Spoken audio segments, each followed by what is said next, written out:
хин цагаахан сэтгэлээрээ гэртээ нэг удаа түүнийг үрсэн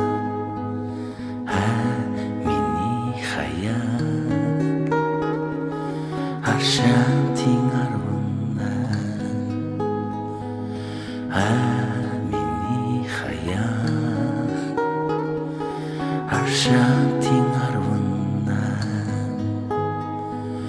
намхан ширээн дээр засан тавган Найтжсэн борцог байлаа хатууч гисэн сайхан аруул хадгалж шамдаа би өсөв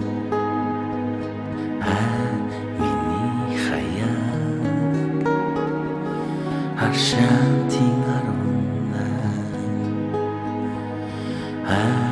миний хаяг Аршаантын 18